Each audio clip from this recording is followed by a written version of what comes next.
Allez, petite vidéo spontanée que je fais en fait parce que ça me trotte dans la tête depuis quelques jours. En fait, hier soir j'étais ah oui mais non, fais quelque chose à propos de ça.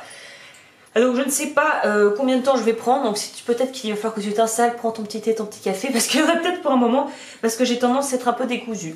Mais en fait je voulais parler par rapport déjà à une chose, je répète un petit peu les choses que j'ai pu déjà peut-être mentionner dans d'autres vidéos, mais parfois je pense que c'est bien de faire une mise à jour et de te remémorer, de rafraîchir la mémoire des personnes qui pourraient me suivre depuis un peu plus longtemps, et de permettre peut-être aux nouveaux arrivants de prendre ça d'absorber ce genre d'informations, surtout si tu souhaites te lancer à ton compte et vendre tes propres créations. Ça sera pas une vidéo d'ordre administratif, mais plutôt d'ordre, même pas marketing, parce que je suis loin d'être la reine du marketing, au cas où tu ne l'aurais pas encore compris. Par contre, il y a des choses que j'ai appris sur le tas, en fait, en pratique, en étant sur le terrain, en étant confrontée à des problématiques ou aussi à des situations, des mises en place, enfin voilà, bon je sais plus comment on dit, mais voilà, des mises en forme, bon bref, j'aime pas ne pas trouver mes mots mais tant pis, mais en fait voilà, des contextes, voilà, dans le contexte qui m'a permis en fait de travailler et d'apprendre sur certains aspects. Donc je vais commencer pour essayer de décomplexer les personnes qui pourraient peut-être estimer ne pas encore avoir acquis et emmagasiné assez de connaissances techniques et qui penseraient ne pas avoir un niveau vraiment assez important pour débuter. En fait, ça relie aussi à un autre point, donc je vais tout mettre ensemble.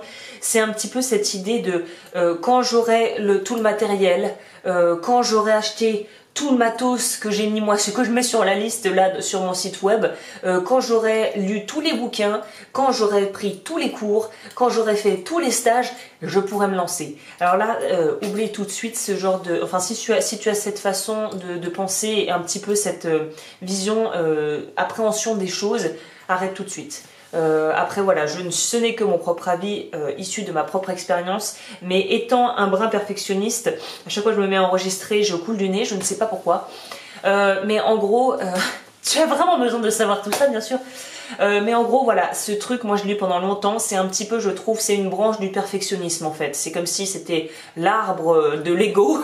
Il y a une branche comme ça, le perfectionnisme, et un peu plus haut, c'est quand j'aurai tout le matériel et que j'aurai le meilleur matos qui existe, je ferai des trucs super.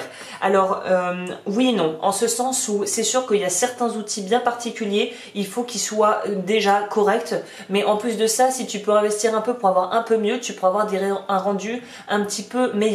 Cela dit, le non, c'est que ça suffit pas à pouvoir faire, ce n'est pas l'outil qui fait l'artisan, mais c'est l'artisan qui, sachant utiliser l'outil, va créer des choses. Et qui va créer des choses de plus en plus poussées, ou en fonction de ce que tu aimes faire, de plus en plus travaillé et abouti, et tu vas pouvoir développer ta patte. Donc voilà, attendre d'avoir tout les trucs, c'est comme si voilà, pour reprendre une image assez simple, t'as envie de te mettre à la pâtisserie, tu commences simple, c'est-à-dire que tu vas pas commencer à vouloir faire un millefeuille d'une grande maison ou des macarons la durée. Tu vas commencer simple, tu vois, tu vas commencer avec un rouleau à pâtisserie, les outils de base, tu vas pas sortir 500, 600, 700 euros pour le kitchenette qui fait tout quoi.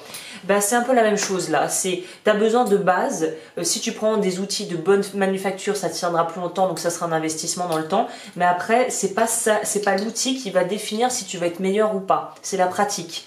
Donc là, il y a vraiment une idée d'être constant et persévérant, et je crois que c'est le plus dur, c'est de faire des merdes au début, d'améliorer petit à petit, de commencer à refaire des merdes et d'avoir l'impression d'avoir régressé plutôt que de progresser, mais en fait tu progresses à chaque fois, et plus tu foires, en fait meilleur c'est en fait. Ça peut paraître un peu paradoxal, voire contre-productif, mais moi ça m'est arrivé il y a pas longtemps pour te dire, je fais ça quand même depuis 4 ans maintenant. J'ai foiré un truc mais lamentable, et en fait j'ai appris énormément et j'ai refait un truc qui était beaucoup mieux derrière. Donc tu vois vraiment, il y a cette idée c'est un apprentissage constant et graduel. Il n'y a pas de fin à ça. Donc voilà, pour ceux qui auraient un peu de syndrome perfectionniste, il faut attendre que tout soit parfait pour le faire bien. Voilà, fait vaut mieux que parfait, fait vaut mieux que parfait, fait vaut mieux que parfait. Répète après moi, fait vaut mieux que parfait. Donc c'est une personne voilà, qui est de très bons conseils autour de moi qui m'a sorti cette phrase, et depuis j'ai bien enregistré, et dès que je commence un peu trop à divaguer, c'est ce que je me dis quand je commence un petit peu à partir dans mes travers d'ex-perfectionniste. L'autre chose par rapport à ça, ça se relie dans la continuité, c'est par rapport à ceux qui veulent vendre, pour revenir au début, voilà, si vous estimez que vos qualités ne sont pas, voilà, vous n'avez pas de, vous pouvez, en fait vos prestations ne peuvent pas être dépassées un certain prix parce que vous estimez que vous êtes encore trop frais et trop jeune dans le métier, ça, alors ça, c'est que mon point de vue, mais en fait, plus le temps passe, plus je me rends compte on s'en fout, on en a rien à foutre. Les gens s'en foutent. Le prix, ça sera ce que tu as envie que ça soit, en fait. Il faut que ça soit toi. Alors après, j'ai aussi fait une vidéo que je mettrai dans la description où je parle de calculer les coûts, gna gna gna. Si tu veux faire les choses bien dans les règles de l'art, tu peux aller voir ça et te fixer un barème et une méthodologie, on va dire, pour calculer les prix, qui est celle qu'on utilise en compta notamment et qu'on apprend aussi dans les stages de commerce et d'artisanat.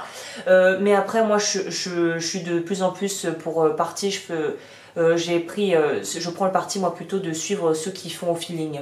Parce qu'au final, tu peux mettre le prix que tu penses être juste n'est pas forcément le prix que d'autres artisans pourraient mettre ou qu'une personne lambda qui n'a absolument aucune connaissance en bijouterie en tant que client potentiel pourrait mettre.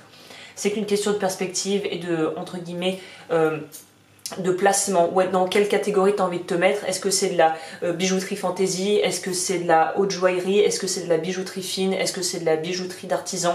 Ça c'est vraiment à toi de définir ça, et on a un problème avec ça en France, hein, mais ça c'est voilà, c'est pas une impression, c'est les Français sont assez, pas tous, hein, mais j'ai l'impression que c'est un petit peu culturel chez nous. Dès qu'on parle d'argent, ça commence un peu à coincer, et dès qu'on dit qu'on en fait ou qu'on a un business qui marche ou qu'on est assez, on va dire, doué avec l'argent, là tout de suite ça bloque un peu. Donc c'est ce qui me rejoint à ce point, c'est que vraiment ça me fascine, c'est parce qu'en plus j'ai été un peu comme ça, c'est pour ça que je jette pas la pierre aux personnes qui pourraient se retrouver dans ce que je vais décrire. Mais quand j'entends des gens dire ouais mais ça je sais que par exemple tu vois je sais pas, dans un magasin ou n'importe où, non mais ça je pourrais jamais me l'acheter, non mais ça je sais que dans ma vie jamais je l'aurais. Écoute, si déjà tu pars en te disant que jamais tu pourras l'avoir, tu ne l'auras jamais. Donc c'est un petit peu, tu vois, comme si tu disais j'aimerais bien pouvoir vivre de mes créations et de ce que je fais, ou on remet dans le contexte, j'ai envie de pouvoir faire de l'argent et générer de l'argent et pouvoir en avoir, et en même temps fuck les riches, j'aime pas les riches, ou non mais de toute façon je pourrais jamais l'avoir.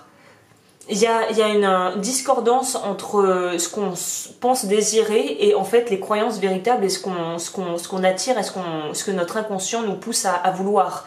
Donc il y a une grosse dichotomie entre les deux. Et moi je dis sky is the limit quoi. Si tu mets déjà des barrières, c'est sûr que tu pourras pas les dépasser. Si tu mets déjà, c'est comme si tu cloisonnais tout, ça ferme beaucoup d'opportunités. Donc vraiment essayer de garder l'esprit ouvert. Je pense que les Français ont un problème avec la thune du fait que quand même il y a eu la révolution, les riches en aura coupé la tête. Hein. Moi je pense que dans l'inconscient collectif ça a dû rester. Donc et vraiment je te conseille, surtout si tu as envie de faire des bijoux peut-être dans une certaine gamme. Déjà moi je te conseille de pas te faire moins cher que ce que ça vaut, parce que ça veut dire que tu te sous-estimes, c'est comme si c'était une sous-value au lieu que ça soit une plus-value. Donc vraiment déjà si tu fais de l'artisanat et que tu fais toi-même tes trucs, déjà il faut que ça soit un minimum, il y a un palier artisan, parce que si tu mets plus bas, en plus tu desserres tous les collègues et les personnes qui font le même travail que toi, enfin la même discipline que toi, tu vois. Et après moi je dis sky is the limit. Si tu mets trop cher et que tu as des clients, bah voilà, ils achètent un esprit, ils achètent ce que tu veux véhiculer avec ta marque ou ta boutique, si tu as une boutique en dur. Donc vraiment, moi je dis sky is the limit, faut pas se poser de questions. Si tu fais quelque chose, tu mets un prix qui est cohérent et juste avec ce que tu fais, et qu'en plus tu t'estimes dans ton travail et dans ce que tu fais, bah voilà, il devrait pas y avoir de problème quoi. Et pour te donner un exemple tout bête, mais par exemple moi il y a un mois de ça je crois, bah en fait voilà, je suis allée dans une boutique haute joaillerie, le genre de truc où il faut que tu appuies sur une sonnette pour rentrer, tu vois, enfin il y a vraiment un sas, bref. Et j'étais habillée comme une plouque, hein, vraiment déterrée, tête de pas maquillée, enfin vraiment la grosse plouque. Et ce qui est bien, c'est que si ce sont des gens professionnels, ils te jugent pas, ou s'ils le jugent, ils te jugent pour ton physique, ils te le disent pas.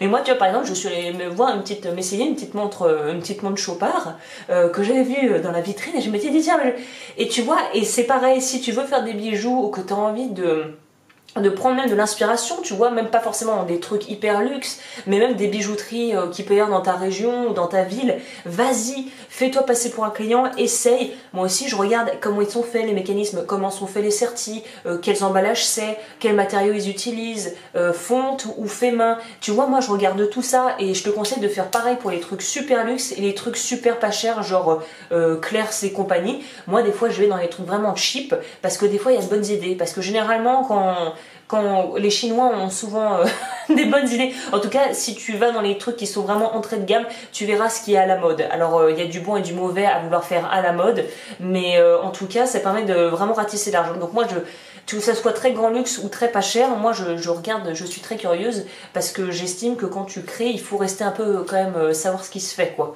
Donc voilà, et pour en revenir à ça, mais vas-y, fais-toi plaisir, on t'a pas dit que tu devais acheter. Si tu n'as jamais passé les pieds dans une boutique d'une vraie grande bijouterie, oui, bijouterie, bijoux, ah, ça y est, elle perd ses moyens, là, des bijoux, moi ça, oh, je veux tout acheter, c'est horrible. Et du coup, va essayer, fais-toi passer pour une client ou cliente, et essaye, fais-toi un kiff. On t'a pas dit que tu devais acheter, ni que tu devais être vraiment collé, monté, tiré à 4 épingles pour pouvoir être accueilli dans ce genre d'endroit. Donc voilà, j'ai un peu dérivé, je sais pas pourquoi je voulais parler de ça. Et voilà, et tu vois, même pour la montre, j'ai noté la petite référence qui est dans mon agenda, et tu vois, je pourrais me dire, putain, mais jamais je pourrais m'acheter ça. Mais si je dis ça, c'est sûr que ça n'arrivera jamais. Donc là, voilà, c'est vraiment aussi, genre, je voulais parler de ça parce qu'on se met des limites. Je reçois des mails de personnes qui sont là, qui savent pas, qui doutent. Le doute, ça fait rien pousser, hein.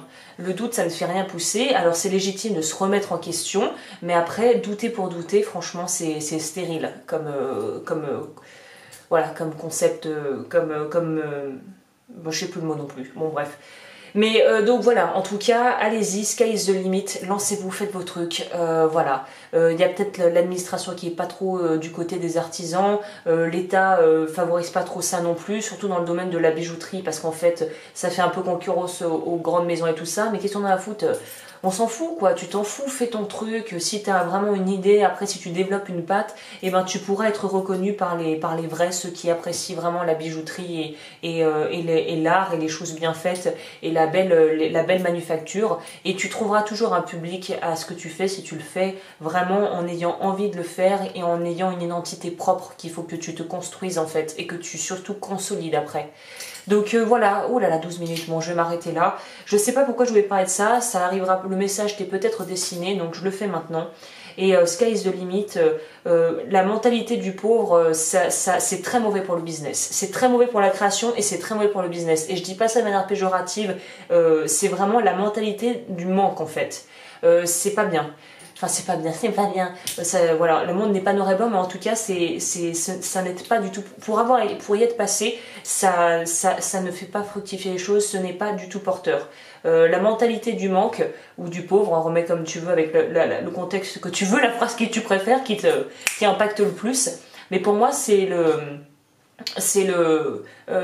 l'insecticide, le pesticide, tu vois, c'est comme si ta création, ta créativité, c'était un espèce de jardin où tu plantes des graines et il faut pousser pour que ça arrose, d'où le besoin d'être stable et continu. Et pour moi, le doute et la mentalité du manque à mettre des barrières et à voir vraiment petit, pour moi, c'est les insecticides et pesticides qui t'empêchent de pousser. Donc si tu n'arroses pas avec les bonnes choses, bah forcément ça poussera pas.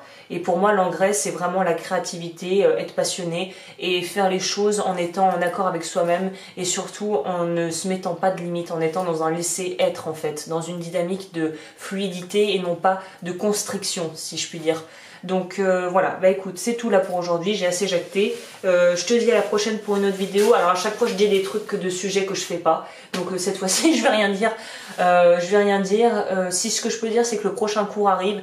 Je me rends compte aussi que je fais des cours peut-être, je vais repartir aussi un peu là sur des trucs plus entrés.